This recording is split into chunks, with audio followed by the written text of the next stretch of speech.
بسم اللہ الرحمن الرحیم الصلاۃ والسلام علیک یا رسول اللہ وعلی آلک و اصحابک یا حبیب اللہ۔ ہمارا درس آخری نبی صلی اللہ تعالیٰ علیہ وآلہ وسلم کی پیاری سیرت سے جاری تھا۔ آج ہم انشاءاللہ عز و جل فتح مکہ کے اسباب پڑھیں گے۔ حدیبیہ میں ہونے والی صلح کے بعد مسلمانوں اور کفار قریش کے درمیان 10 سال تک جنگ بندی کا معاہدہ ہوا تھا۔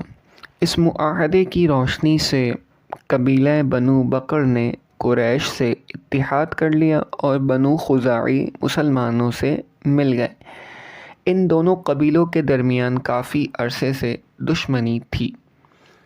ایک دفعہ بنو بکر نے قریش کے ساتھ مل کر مسلمانوں کے اتحادی قبیلے بنو خزاعی پر حملہ کر دیا۔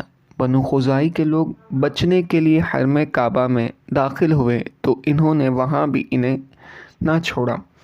اس حملے میں بنو خزاعی کے 23 لوگ قتل ہوئے۔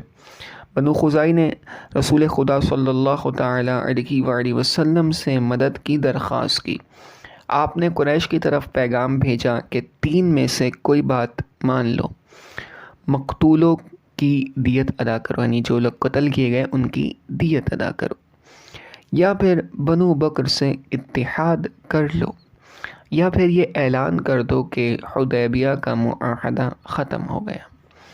یہ شرائط سن کر قریش کے نمائندے نے معاہدہ ختم کرنے کا اعلان کر دیا۔ اللہ کے آخری نبی صلی اللہ تعالیٰ علیہ وآلہ وسلم کے قاصد کے واپس جاتے ہی قریش کو احساس ہو گیا کہ ان سے بڑی غلطی ہو گئی ہے۔ انہوں نے فوراً ابو سفیان کو پہلے کی طرح نیا معاہدہ کرنے مدینہ شریف روانہ کر دیا، مگر ان کی نہ سنی گئی۔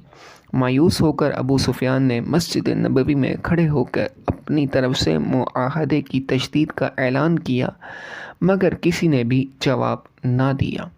انہوں نے مکہ جا کر ساری صورتحال سرداران قریش کے سامنے رکھ دی۔ انہوں نے پوچھا، یعنی قریش والوں نے پوچھا، تمہارے اعلان کرنے کے بعد انہوں نے کوئی جواب دیا؟ ابو سفیان نے کہا، نہیں۔ تو کفار قریش کہنے لگے، یہ تو کچھ بھی نہ ہوا، نہ تو یہ صلح ہے، نہ ہمیں اطمینان ہو، نہ یہ جنگ اعلان ہے کہ ہم تیاری کریں۔ اسی دوران اللہ کے آخری نبی صلی اللہ تعالیٰ علیہ وآلہ وسلم نے بڑی رازداری اور خاموشی سے جنگ کی تیاری فرمائی۔ مقصد یہ تھا کہ اہل مکہ کو خبر نہ ہونا پائے اور بے خبری میں ان پر حملہ کیا جائے۔ اللہ کے آخری نبی صلی اللہ تعالیٰ علیہ وآلہ وسلم ہجرت کے 8ویں سال رمضان المبارک کی 10 تاریخ کو کم و بیش 10,000 کا لشکر لے کر مدینے کی طرف روانہ ہوئے، مکے کی طرف روانہ ہوئے۔ بعض قبائل راستے میں ساتھ ہوئے تو لشکر کی تعداد 12,000 تک پہنچ گئی۔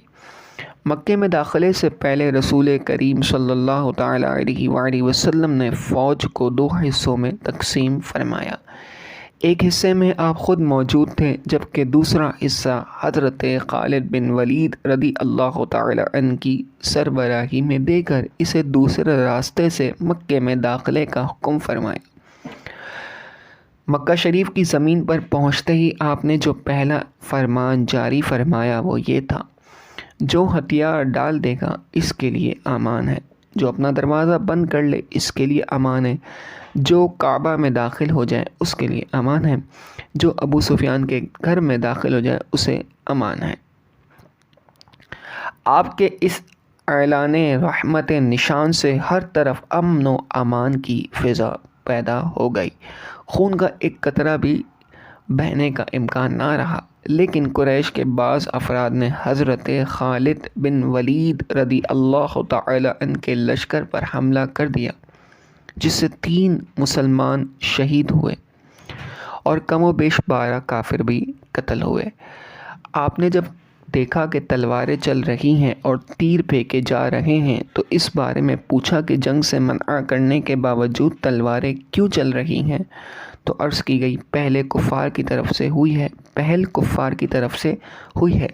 آپ نے فرمایا، رب کی تقدیر یہی ہے، خدا نے جو چاہا وہی بہتر ہے۔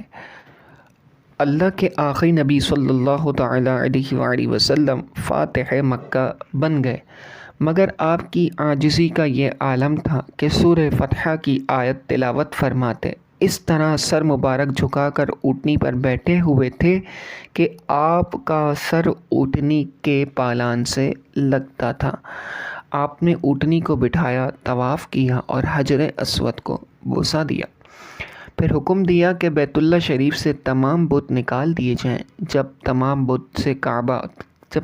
بتوں سے کعبہ پاک ہو گیا تو آپ اندر تشریف لے گئے اور بیت اللہ کے تمام گوشوں میں تکبیر پڑھی اور 2 رکعت نماز ادا فرمائی۔ اس کے بعد آپ نے حرم کعبہ میں دربار عام لگایا، جس میں افواج اسلام کے ساتھ ہزاروں کافر بھی موجود تھے۔ ان کافروں میں وہ لوگ بھی تھے جنہوں نے آپ پر اور آپ کے صحابہ پر ظلم و ستم کے پہاڑ توڑے، راہ میں کانٹے بچھائے، جس میں اطہر پر نجاستیں ڈالی، قاتلانہ حملے کیے، آپ کے صحابہ کو شہید کیا، مکہ چھوڑنے پر مجبور کیا، آپ پر بہتان لگائے اور گالیاں دیں۔ الغرض وہ کون سا ظلم تھا جو انہوں نے نہ کیا ہو؟ آج وہ سب کے سب مجرموں کی حیثیت سے آپ کے سامنے تھے۔ آپ چاہتے تو ان سے زبردست انتقام لیتے، مگر اللہ کے آخری نبی صلی اللہ تعالیٰ علیہ وآلہ وسلم نے کوئی انتقامی کارروائی نہ فرمائی۔ اپنے کریمانہ لہجے میں ارشاد فرمایا، لا تصریب علیکم اليوم فاذهبوا انتم الطلقاء، یعنی آج تم پر کوئی الزام نہیں ہے، جاؤ تم سب آزاد ہو۔